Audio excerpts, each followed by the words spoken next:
once again. This will only put me in a more advantageous position to bring you guys the best content I can.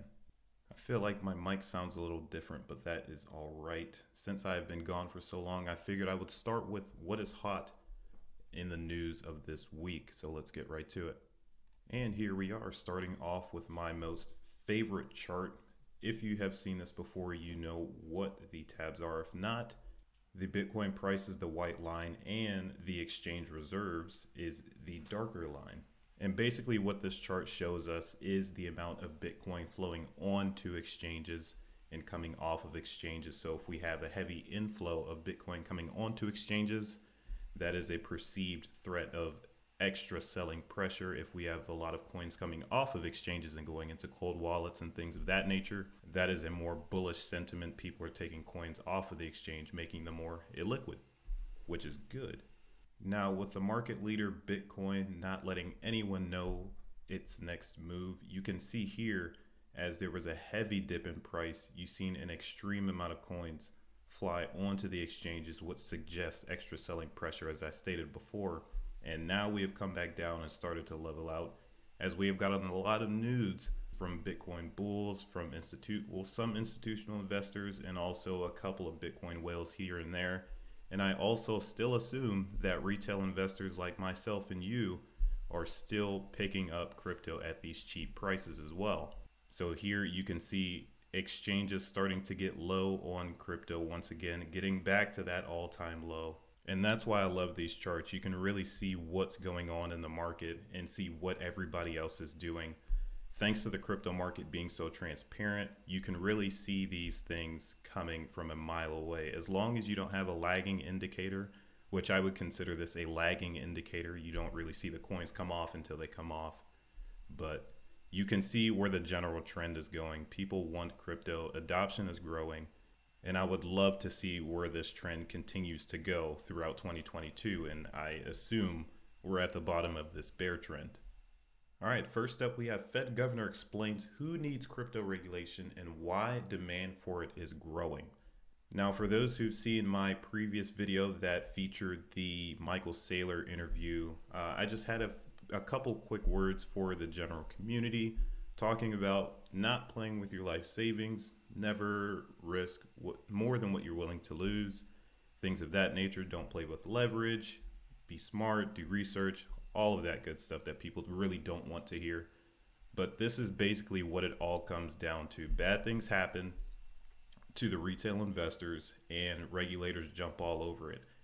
And the reason why I don't like this is because they can become too hasty with regulation. And then there goes regulation by enforcement, which is more negative than positive. You can regulate something and be a complete obstacle for that space or for that project to actually grow and innovate. We already had regulations taking place, but with the whole Luna Terra situation, it looks like it only has sped up regulation, and people are rushing to the races to try to get regulations out there, which I do not find very favorable, as they could rush and do some damage, more damage to the crypto space than good. I'm going to read an excerpt from the bottom portion of this paragraph, and then I will give more of my thoughts. Intermediaries in the financial market may want regulation because of new users who have negative experiences with crypto could enter into disputes with them. Waller explained when everyday investors start losing their life savings for no reason except wanting to participate in a hot market, demands for collective action can mount quickly. Like I said, which is not good. We need to focus on regulation, yes. At the speed of which regulation comes, it needs to be very well thought out over a period of time. We already have a decent amount of regulation coming out, and this is just something we don't need. We don't need to rush. We already have the Loomis bill talking about regulating stablecoins, so let that go. We already have a bill, I believe, that will cap the amount of capital gains you can spend with crypto. I'll put it up on the screen, so don't quote me on that, just look at the screen. But we do have a lot of things coming, and it's really good. Adoption continues to grow, and I'm here to educate people in any way, shape, or form that I can. I feel like it is the least I could do for the community. Next up, another hot topic. In the name of infinite transactions per second, Solana goes down for over 6 hours. Validators prepare for a restart. Now, I have nothing against this project, but one thing I just do not understand is that people will get into keyboard gunfights over which project is this, which project is that. How about we just sit back and let these projects duke it out? Whoever says their project is the most secure with the fastest scalability, the more developers, let them be. We will see that in the future time. Let's not argue in cloud crypto Twitter over meaningless arguments. I've seen people talk about Cardano being a ghost chain. I mean, I would prefer a ghost chain over a chain that doesn't work at all. For 6 hours, it's not like I'm a trader or anything, but there are some traders out there who maybe wanted to hop on that blockchain and do a transaction with an NFT that they couldn't complete. This reminds me of the time that Ethereum Classic had a 51% attack, which is the worst thing that could happen to a proof of work. Wait, is Ethereum Classic proof of work? I think it is. Pretty sure it's proof of work. Boo this man! But that is the worst thing that can happen to a proof of work blockchain, or any blockchain for that matter. And people still bought it, whether there was hype surrounding it at some point, but it did rise with the rest of the crypto market in 2020. So I assume people just didn't know the history of Ethereum Classic. Who knows where they are now? Who knows what they're doing? Who knows what they're building? But as I said in my previous video, just take your time, conduct research in this bear market, and you will see the performers. We have Cardano coming up on an update. Litecoin just finished their update of Mimblewimble. Who knows when they're going to implement it? But that is also good news, as Litecoin is a copy source code from Bitcoin. So if Litecoin could do Mimblewimble with our private transactions and things of that nature, Bitcoin could potentially do private transactions in the future. But in this article, they said they were going to release a patch to try to fix whatever the issue is. I know last time they chalked it up to resource exhaustion, but I don't know if someone is attacking their blockchain and someone knows their bugs specifically, but this is bad. It's really bad. I really hope they fix it and get that in order.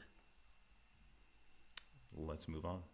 And lastly, I would say this is more hype than actual popular news, but what can I say?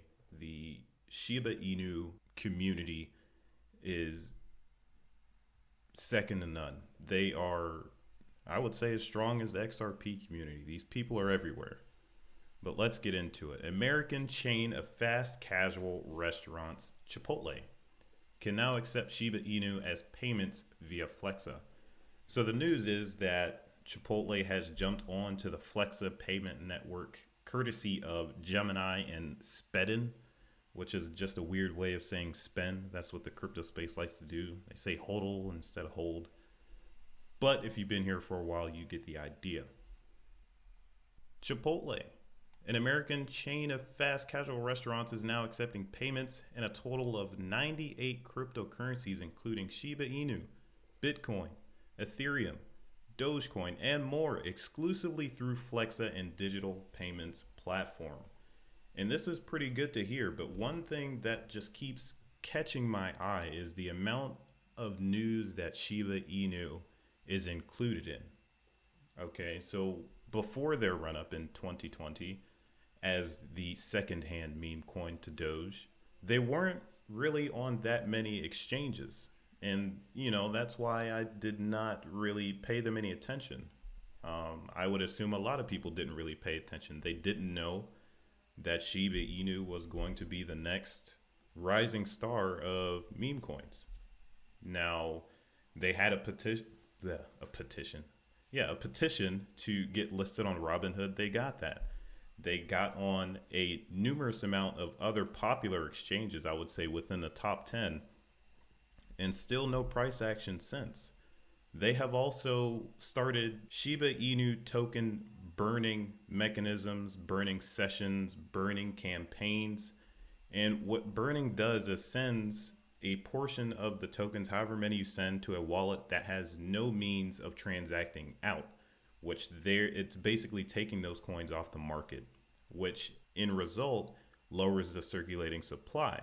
When you lower the circulating supply with the same or more amount of demand, you get some pretty favorable price action. So I believe, and I can't believe I'm saying this, during the next bull market, I will definitely be keeping my eye on Shiba Inu. How much Shiba Inu they burn until the next bull market, I don't know. But I just know that we are 60, 70, 80% down from its all-time high, as are a lot of other altcoins. So there's just a lot of opportunity out there. One thing that I promote to my friends and my family members is that get yourself a solid portfolio first, and then start looking at other things that could be considered a little bit more risky. And if there's an amount of money that you don't mind losing, then you can put that into the risky speculative investment of your choosing. But that's basically all I have for that topic.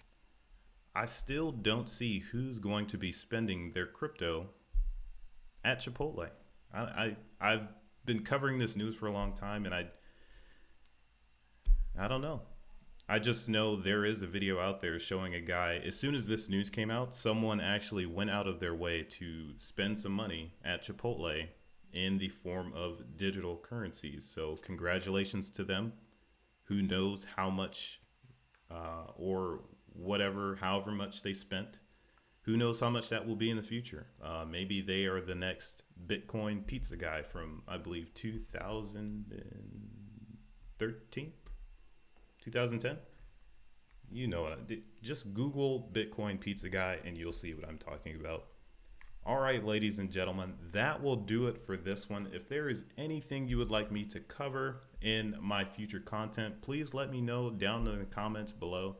If there's anything you want me to expand on further in regards to the topics that I covered today, also let me know down in the comments. Thank you for watching. Thank you for listening.